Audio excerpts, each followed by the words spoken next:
Once upon a time, in a land where the sun paints the dunes in fiery hues and the wind sings ancient songs, there lived a queen like no other. Queen Zoe, they called her, the Queen of the Suns. Wise as the baobab tree, with a smile that could melt a glacier, she ruled her kingdom with a heart full of compassion and a head brimming with knowledge. But Zoe wasn't content just sitting on her fancy throne. She yearned for more. She wanted to know all the secrets of the world, to unravel every mystery. And the winds whispered a tale that sparked a fire in her soul, the tale of a mighty king far to the north. King Tahaka, they called him, the King of Riddles. He was a master of words, a weaver of puzzles that could twist your mind into knots. They said he had a palace grander than a mirage and a library overflowing with wisdom older than time itself. One day, as Zoe wandered through the marketplace, her ears caught a snippet of conversation between some traveling merchants. They spoke of the King of Riddles in hushed tones, describing his love of riddles and his habit of testing visitors with tricky questions. Zoe's heart danced to the rhythm of the drums in the distance. She knew she had to meet this king. Returning to her palace, Zoe summoned her wisest advisors. "The wind carries a message," she proclaimed, her voice strong and clear. "We must journey north to the land of the King of Riddles. Not as conquerors, but as seekers of knowledge." Her advisors, bless their cautious hearts, were a bit worried. "But Queen Zoe," they fretted, "the desert is vast and dangerous. The King of Riddles is known for his strange ways. And who will rule the kingdom while you're gone?" But Zoe, like a determined gazelle, couldn't be swayed. She knew deep down that this wasn't just about riddles or treasure, it was about a journey of the spirit, a chance to explore the world and discover hidden truths. So, Queen Zoe gathered her bravest warriors, her most loyal servants, and a caravan of camels loaded with gifts from her kingdom. With the sun as her compass and the wind as her guide, she set out on an adventure that would test her wisdom, her courage, and her thirst for knowledge. Days turned into nights, and the sun beat down relentlessly on Zoe's caravan. The camels trudged onward, their hooves sinking into the soft sand with each step. The desert air shimmered with heat, and mirages danced on the horizon, tempting the weary travelers with the illusion of water. One scorching afternoon, a fierce sandstorm whipped across the dunes, engulfing the caravan in a swirling vortex of dust and sand. Zoe and her companions huddled together, their faces covered with scarves to protect them from the abrasive grains. The camels groaned and bellowed, their eyes wide with fear. When the storm finally subsided, Zoe emerged from the swirling chaos, her hair tangled with sand and her robes coated in dust. But her spirit remained undaunted. She rallied her companions, reminding them of the importance of their quest. As the caravan continued its journey, they faced other challenges. Thirst gnawed at their throats, hunger clawed at their stomachs, and fatigue weighed down their bodies. But Zoe's unwavering determination kept them moving forward. She shared stories with her companions, riddles from her homeland, and tales of wisdom passed down through generations. One evening, as the sun dipped below the horizon, casting long shadows across the dunes, the caravan stumbled upon a hidden oasis. Palm trees swayed in the gentle breeze, and a pool of crystal-clear water shimmered invitingly. Zoe and her companions rushed towards the oasis, their hearts filled with relief. As they quenched their thirst and bathed in the cool water, Zoe felt a renewed sense of purpose. She knew that the desert had tested her, but it had also strengthened her resolve. She was ready to face whatever challenges lay ahead, knowing that the rewards of wisdom and knowledge awaited her at the end of her journey. Refreshed by the oasis, the caravan pressed onward, their spirits lifted by the promise of a new land. As they crested a towering dune, a sight of wonder greeted their eyes, a city of gleaming towers and domes, shimmering like a mirage in the afternoon sun. Could this be? Zoe whispered, her heart pounding with anticipation. "It is," replied her chief advisor, his voice filled with awe. The Golden City, home of the King of Riddles. As they drew closer, the city's grandeur unfolded before them. Walls adorned with intricate mosaics shimmered in the sunlight. Ornate gates, guarded by imposing statues of lions, stood open, inviting them in. A sense of excitement rippled through the caravan as they entered the bustling city. The streets were alive with color and sound. Merchants from distant lands hawked their wares, musicians played lively tunes, and artisans showcased their exquisite crafts. The air was filled with the aroma of spices, incense, and exotic perfumes. Zoe, her eyes wide with wonder, took in every detail. She marveled at the elaborate architecture, the vibrant tapestries hanging from balconies, and the elegantly dressed citizens who strolled through the streets. She could feel the city's energy pulsing around her, a symphony of life and activity. As the caravan made its way through the winding streets, they were greeted with curious glances and friendly smiles. The city's inhabitants seemed fascinated by the foreign queen and her entourage.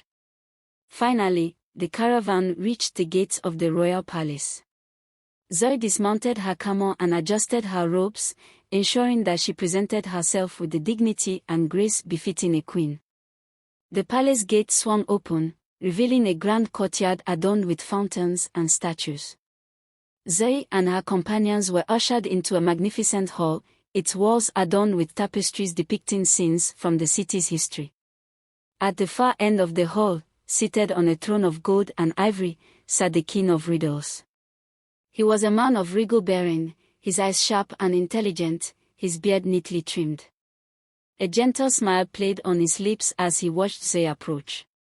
#. The grand hall of the palace shimmered with light, reflecting off the gold and ivory of the throne where King Tahaka sat. His eyes twinkled with amusement as he regarded the queen who had journeyed so far to meet him. "Welcome, Queen Zoe of the Sands," he said, his voice deep and resonant.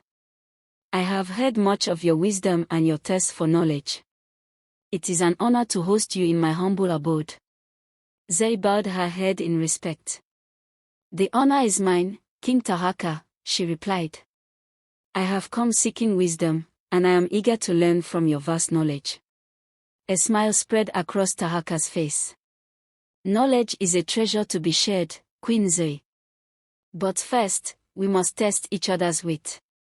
Are you prepared for the riddles dance?" Zoe's heart quickened with excitement. "I am ready, Your Majesty." Tahaka's smile widened. "Very well," he declared. 3 riddles I shall pose, and if you answer them correctly, you shall have a boon of your choosing. But if you fail, you must grant me a boon of my choosing." Zoe's heart pounded with excitement. She knew that this was more than just a game, it was a chance to prove her worth and secure a valuable alliance for her kingdom.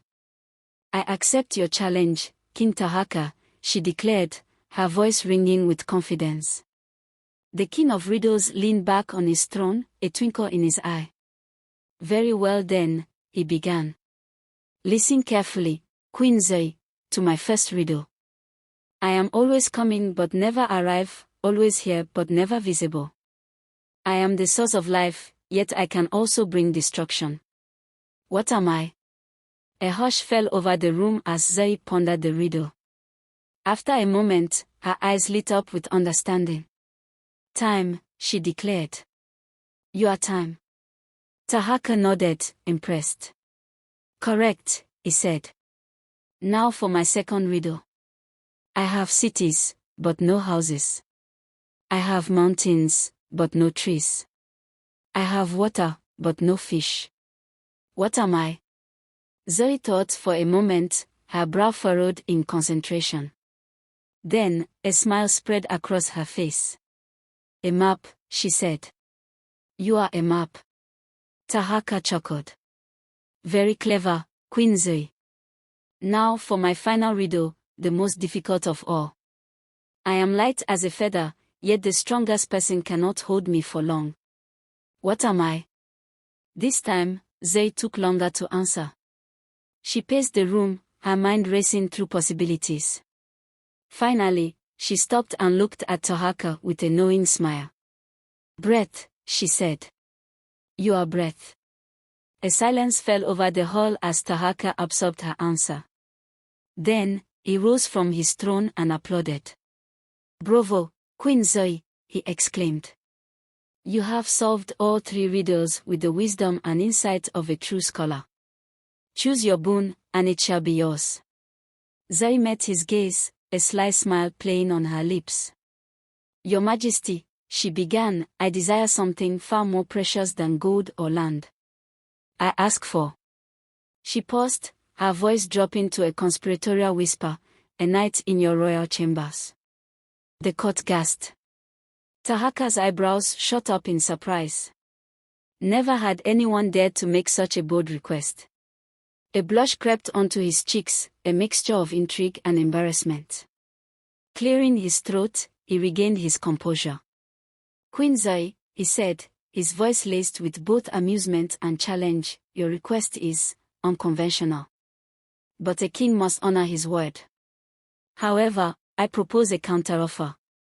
Zoe's eyes sparkled with curiosity. I am listening, Your Majesty. I will grant your request, Tahaka declared, but only if I can answer 3 riddles of your choosing. Should I fail to solve even one, not only will you have your wish, but you may also take anything else you desire from my kingdom. A hush fell over the court. Zoe's smile widened. She had expected nothing less from the king of riddles. This was a game she knew she could win. Very well, Your Majesty, she replied, her voice ringing with confidence. I accept your challenge. Days turned into nights as Zoe meticulously crafted her riddles, drawing upon the wisdom of her ancestors, the secrets of the desert, and the mysteries of the human heart. She knew that her riddles had to be not only clever and challenging, but also deeply personal, tapping into the very essence of Tahaka's being. When the time came for the final showdown, the air crackled with tension. The court held its breath as Zoe stepped forward, her gaze locked with Tahaka's. Are you ready, Your Majesty? She asked, her voice a melodious whisper. Tahaka nodded, his eyes gleaming with anticipation. Zoe took a deep breath and began to speak, her voice weaving a tapestry of words that would determine the fate of their kingdoms and their hearts. Hashtag. The grand hall fell silent as Queen Zoe, her voice steady and clear, posed her first riddle. I am born of fire, yet I dance in the wind. I bring warmth and light, yet I can consume all I touch. What am I? King Tahaka stroked his beard thoughtfully, his eyes narrowing in concentration. A flicker of uncertainty crossed his face as he grappled with the riddle's meaning. After a moment, he spoke, his voice laced with a hint of doubt. Are you a flame? Zoe shook her head, a sly smile playing on her lips. Not quite, Your Majesty. Try again. Tahaka pondered further, his brow furrowed. The court held its breath, the tension palpable in the air. Finally, he spoke again, this time with more conviction. Are you the sun? Zoe's smile widened. Indeed, Your Majesty. You have solved the first riddle. A wave of relief washed over Tahaka. But he knew that 2 more challenges awaited him. Zoe continued, her voice taking on a lyrical quality. I am the silent observer of the world, reflecting all that I see. I can distort and deceive, yet I also reveal hidden truths. What am I? Tahaka's eyes darted around the room, taking in the tapestries, the statues, and the shimmering mosaics. Then, his gaze fell upon a polished silver mirror hanging on the wall. A mirror, he declared confidently. Zoe nodded, her smile growing wider. Correct again, Your Majesty. Now, for my final riddle, the most difficult of all. I am born of silence, yet I speak volumes. I am a vessel of emotion, a bridge between hearts. I can bring joy or sorrow, comfort or despair. What am I? Tahaka closed his eyes, delving deep into his thoughts. He searched his vast knowledge, but the answer remained elusive. He opened his eyes, a hint of frustration in his gaze. I do not know, he admitted, his voice barely a whisper. A hush fell over the court. Zoe's smile softened as she approached the king. The answer, Your Majesty, she said gently, is a tear. Tahaka looked at her, his eyes filled with a mixture of surprise and admiration. He had been defeated, but he felt no shame. Instead, he felt a profound respect for the queen who had outwitted him. Queen Zoe, he said, rising from his throne, you have won the riddle's trial. Not only have you proven your wisdom, but you have also touched my heart. I will honor my word. You may have your night in my chambers, and anything else you desire from my kingdom. Zoe smiled, her heart overflowing with gratitude. She knew that this was more than just a victory, it was the beginning of a deep and lasting connection with a king who valued her intelligence and respected her as an equal. As the court erupted in cheers, Zoe and Tahaka's eyes met across the expanse of the grand hall. A silent exchange passed between them, a flicker of shared understanding and unspoken desires. The riddle's trial had not only revealed their intellectual prowess but had also ignited a spark of attraction that crackled in the air. Tahaka, known for his composure and stoic demeanor, felt his heart quicken as he gazed at the radiant queen. Her beauty, her wit, her unwavering determination, they had awakened a yearning within him, a longing for something more than just the power and prestige of his throne. He extended his hand, inviting her to join him on the balcony overlooking the moonlit city. Under the star-strewn sky, their conversation flowed easily, their laughter mingling with the gentle breeze. Tahaka, captivated by Zoe's charm, found himself revealing his hopes, his dreams, and his vulnerabilities. Zoe listened intently, her mind racing as she calculated her next move. As the night deepened, their attraction intensified, culminating in a passionate embrace that sealed their connection. But in the afterglow of intimacy, a shadow crossed his face. A darkness flickered in her eyes, a hint of the ambition that lay beneath her alluring exterior. You are a remarkable woman, Zoe, Tahaka whispered, his voice thick with desire. Your beauty and wit have enchanted me. Zoe smiled, her touch lingering on his arm. And you, my king, she replied, her voice soft yet laced with a hint of steel, have shown me a world of possibilities. As she gazed out at the sprawling city below, a vision of power and dominance flashed before her eyes. A whisper of a plan formed in her mind, a plan that would use Tahaka's love against him. A plan that would elevate her from a foreign queen to the ruler of an empire. To be continued.